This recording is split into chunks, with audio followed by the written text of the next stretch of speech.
أحد أفضل حراس المرمى في العالم حاليا،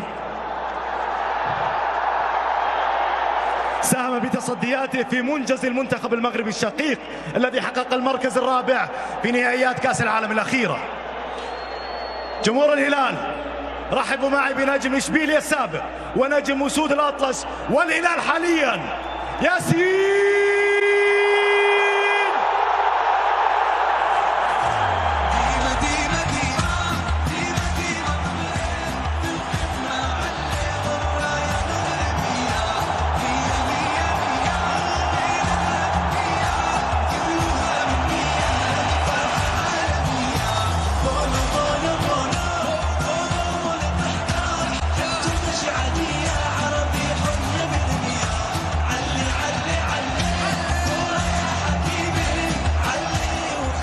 ياسين كي داير يا صباح؟ بخير الحمد لله. ياسين، نادي الهلال دائما ما يتمتع بحراس كبار، وجاءهم حارس كبير اليوم. ايش توجه لهذه الجماهير اللي جاءت الحضور لمشاهدتك اليوم؟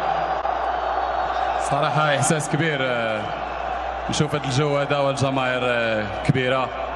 إن شاء الله نتوفقوا ونكتبوا تاريخ إن شاء الله مع نادي الهلال ومع هذا الجمهور الرائع.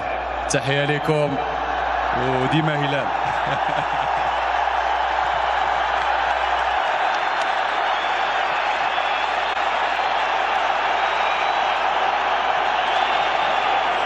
ياسين، تأتي من فريق كبير لفريق كبير، ايش تطلعاتك حول الموسم؟ ماذا ستقدم للهلال ببالك؟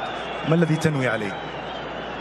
هو نادي الهلال ديما كيلعب على الألقاب وكيبغي يحقق أشياء كبيرة، فالضغط هذا مزيان لينا حنا كلاعبين باش إن شاء الله نزيدوا نخدموا ونعطيو للجماهير داكشي اللي كتسنى. ياسين شكرا لك.